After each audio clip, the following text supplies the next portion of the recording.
My girlfriend said, "I'm going on a self-discovery trip with my ex for 2 weeks." I said, "Sounds great." Then I moved out while she was gone and left a note. I discovered myself too. Her frantic voicemail started before she even boarded the return flight. I, 29 male, was sitting on the couch watching Netflix when my girlfriend Astrid, 27, dropped the bomb. She walked in from the bedroom, stood directly in front of the TV, and announced, "I need to tell you something important." The way she said it, all serious and dramatic, I thought someone died. "I'm going on a self-discovery trip with Garrett." Garrett, her ex from college, the guy whose photos she still had on her Instagram, the one who really understood her artistic soul, or whatever BS she used to say. I paused my show. "When?" "Next week. We're going to this spiritual retreat center. It's 2 weeks of meditation, journaling, and finding ourselves." I nodded slowly. "Just the two of you?" "Don't make this weird, okay? It's not about him. We're just friends now, and he's going through stuff too. We got a group discount." "A group discount for 2 people. Look," she continued, "I know how this sounds, but you need to trust me. This is about my journey. Garrett just happens to be on a similar path." I took a sip of my beer. "Sounds great." She blinked. "Really? Yeah, when do you leave?" "Tuesday morning. You're really okay with this?" "Astrid, if you need to find yourself, who am I to stop you?" She looked suspicious for a second, then her face broke into this huge smile. She kissed me on the forehead like I was a golden retriever who'd learned a new trick. "This is why I love you. You're so evolved." Evolved, right? She spent the next 3 days packing, buying new yoga pants, and talking non-stop about chakras and inner peace. I smiled and nodded. Even drove her to the airport Tuesday morning. 2 weeks will fly by, she said, giving me a quick peck. "I'll have limited phone access, so don't worry if I don't text much." "No problem. Have fun finding yourself." The second her plane took off, I went to U-Haul. See, here's what Astrid didn't know. Her name wasn't on the lease. She'd moved into my apartment 8 months ago. Never got around to the paperwork. All the utilities? My name. The furniture? 80% mine. Even the succulent collection she was so proud of? I'd bought those. I'd already found a new place the day after her announcement. Signed the lease Monday while she was getting her aura cleansed at some spa. The move took 2 days. I was surgical about it. Took only what was mine, left all her stuff neatly organized in the living room. Even left the utilities on so she wouldn't come back to darkness. The note I left was simple. Astrid, went on my own journey of self-discovery. Turns out I discovered I deserve better. Your stuff is in the living room. Lease ends in 3 weeks. Talk to the landlord. He's expecting you to either sign a new one or move out. I found myself, and myself doesn't include you. Good luck with your chakras. Then I blocked her number and settled into my new place. Update 1, y'all wanted an update? Buckle up. So I blocked Astrid's number, but I didn't block her on email. Forgot she had that, honestly. Wednesday afternoon I got the first one. What the hell is this? I came back early because the retreat was awful and you're gone? This isn't funny anymore. Where are you? Wait, she came back early? From her spiritual journey? After 5 days? More emails flooded in. The landlord says I need to sign a lease? I can't afford this place alone. This is manipulation. You're trying to control me. Garrett thinks you're being emotionally abusive. Oh, Garrett has opinions now? Cool. I didn't respond, but I did reach out to my buddy Luke, who still lived in the old building. He filled me in on the tea. Apparently, Astrid showed up Wednesday night, fuming. She had Garrett with her, because of course she did, and they were hauling her stuff around, trying to figure out what to do. Luke heard her on the phone with her mom, screaming about how I'd abandoned her and stolen the apartment. But here's the kicker. Luke overheard Garrett on his phone too, arguing with someone named Destiny. Apparently, Destiny was Garrett's current girlfriend who didn't know about this spiritual retreat until she checked his Instagram and saw him posting sunset pics with my ex. The retreat lasted exactly 5 days before Garrett got served with relationship consequences of his own and had to fly back to deal with his imploding life. Thursday morning, Astrid's mom called me. I almost didn't answer, but curiosity won. "How could you do this to my daughter?" "Hello to you too, Deb. She's homeless." "She's not homeless. Her stuff is safe, and she has 3 weeks to figure out housing. That's more than most people get." You're being cruel because you're jealous of her connection with Garrett. Deb, your daughter went on a couples retreat with her ex-boyfriend. It was not a couples retreat. It was about finding inner peace. With her ex, alone, for 2 weeks. Silence. She said you were okay with it. I was, so okay with it that I decided to find my own inner peace, elsewhere. You're a pathetic little man. Okay, bye Deb. But the best part came Thursday night. I got a notification that someone was trying to reset my Netflix password, then my Hulu, then my HBO Max. She was trying to access my streaming accounts from whatever hotel she was crashing at. The entitlement, I swear. I changed all the passwords to variations of Find Your Own Netflix. Then I got a text from an unknown number. Guess she got a friend to text me. Astrid wants to know why you're being so petty about the streaming services. She's having a panic attack. A panic attack. Over Netflix. I responded, tell her meditation might help. Update 2. The entitlement escalation has been wild. Friday, Astrid tried a new strategy. She showed up at my gym. Not to work out. She doesn't have a membership. She waited in the parking lot for 2 hours until I came out. We need to talk. I kept walking to my car. You can't just ignore me. We were together for 3 years. 8 months, I corrected, unlocking my car. The emotional connection was 3 years. What does that even mean? She grabbed my arm. Look, I get it. You're hurt about Garrett, but nothing happened. Cool. We meditated. We did yoga. We talked about our feelings. Sounds magical. Stop being sarcastic. This is serious. I need a place to live. So get one. I can't afford anything. You know I'm between jobs. Right? Between jobs for 6 months while she worked on her jewelry business that had sold exactly 3 bracelets. That's not my problem anymore, Astrid. Then she pulled out the manipulation tactics. If you ever loved me, you'll help me. I did love you. Then you went on a romantic vacation with your ex. It wasn't romantic. Garrett chose that moment to pull up in his beat-up Honda, because of course he was there. Yo man, can we talk? He got out trying to look tough in his hemp necklace and man bun. No. Look bro, you're making this harder than it needs to be. Astrid needs stability right now. Then maybe you should provide it, bro. His face got red. I'm trying to help here. By taking my girlfriend on a 2-week trip? Ex-girlfriend, Astrid corrected. Right, thanks for the clarification. Garrett stepped closer. You're just threatened by our connection. I laughed. Actually laughed. My guy, your connection lasted 5 days before you both bailed. That's not a connection, that's a long weekend. You don't understand what we have. Clearly neither do you since you're not living together. Plot twist. Astrid's face went pale. Turns out she'd been telling people, including her mom, that Garrett had offered to let her move in with him. But Garrett was currently crashing with his buddy because Destiny had kicked him out of their apartment. The looks they gave each other?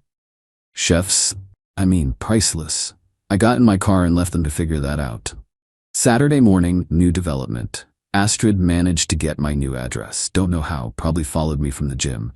She showed up with a U-Haul and 4 people. Her mom Deb, her sister Quinn, Garrett, and some girl I didn't recognize.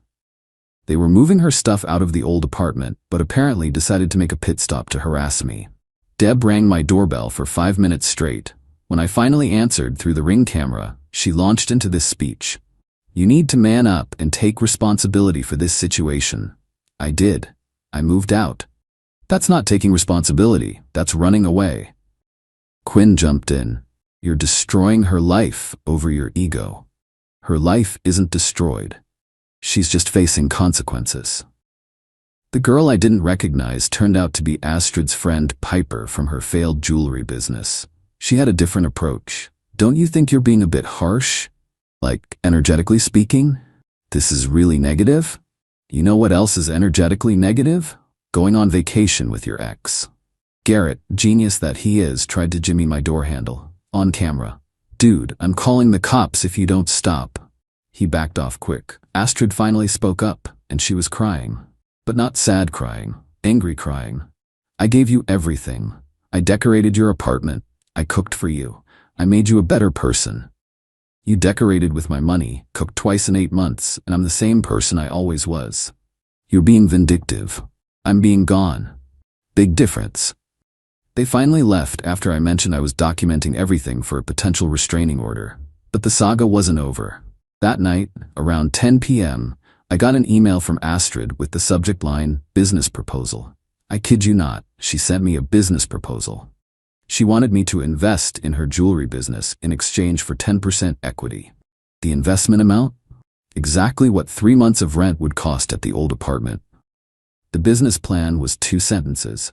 Cosmic Creations will revolutionize mindful jewelry. With your investment, I can focus on creation without housing stress. I didn't respond, but I did forward it to Luke, who works in venture capital. His response, is she high? Update 3 Monday morning, the explosion happened. I woke up to my LinkedIn blowing up. Astrid had messaged every single one of my professional connections with this. Hi, I'm raising funds for my spiritual jewelry business and noticed you're connected with my ex. Despite our personal situation, I believe in keeping business separate. Would you be interested in cosmic consciousness through wearable art? She really pitched her failed bracelet business to my boss, my clients, my college professors, the random recruiter I connected with 3 years ago. My boss texted me, your ex is interesting. Is she okay? My biggest client, I think your girlfriend needs help. The university professor, is this performance art? But she wasn't done. Astrid had created a GoFundMe, help a spiritual entrepreneur escape emotional abuse. The description was a masterpiece of delusion. According to her, I had financially controlled her for years. She hadn't worked in 6 months by choice, isolated her from friends, she went out every weekend, sabotaged her business, I never touched her jewelry stuff, abandoned her during a mental health crisis, the crisis being consequences. Goal amount, $25,000. She'd raised $37. All from her mom. Things got weirder. Garrett left me a voicemail from a different number. Hey man, look, real talk, Astrid's kind of losing it. She's staying with her sister, but Quinn's about to kick her out. She keeps saying you're conspiring against her. She thinks you hacked her chakras or something. I'm gonna be honest, bro, the retreat was weird. She wanted to do this tantric workshop and I was like, that's too much, that's why we left early. Well, that and my girl found out. But anyway, maybe just like, give her some money so she stops. She's making us all look bad. Hacked. Her. Chakras. I can't make this up. Wednesday was court day. Yeah, we ended up in court. Not for anything serious. She tried to file a civil claim saying I owed her compensation for domestic partnership. Apparently she Googled some stuff about common law marriage and thought she had a case. The judge looked at her filing, she represented herself obviously, and actually said, ma'am, you lived together for 8 months. You were on vacation with another man when he moved out. What exactly are you claiming? Emotional investment damages. The judge dismissed it in under 5 minutes. But Astrid wasn't done.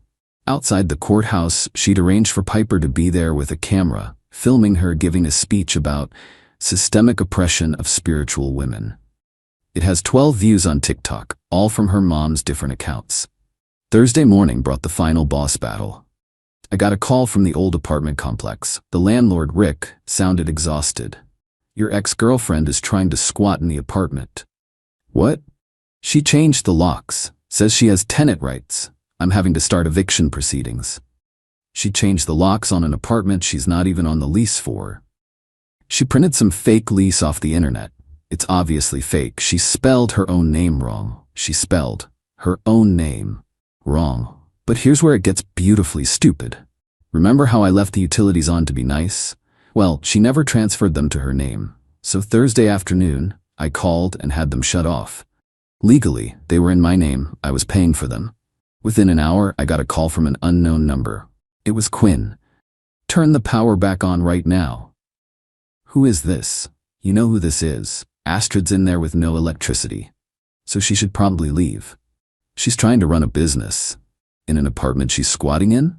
She's not squatting. She's establishing residency. That's literally squatting. Quinn hung up. Friday, it was over. Rick called me. Police removed her this morning. She tried to claim you were her landlord and she'd paid you rent, but she couldn't provide any proof. Because, it never happened. Is she okay? She screamed something about mercury being in microwave and then tried to sage the officers. They were very patient. I think she meant Mercury being in retrograde, but honestly, Mercury being in microwave is funnier. Final update. It's been 2 weeks since the police removed Astrid from the apartment. Here's where everyone ended up. Astrid is living with her parents now. Not with Quinn, who blocked her after the whole thing, not with Garrett, who disappeared completely, but back in her childhood bedroom. According to Luke, who saw her at a coffee shop, she's telling people she's taking a sabbatical from capitalism, and living with her parents is a radical act of resistance. She's still trying to sell jewelry. Her Instagram bio now says, survivor, entrepreneur, cosmic warrior. She has 73 followers, down from 200. Garrett resurfaced on social media with Destiny. They're apparently working through things, which, based on the passive-aggressive posts they tag each other in, means they're making each other miserable.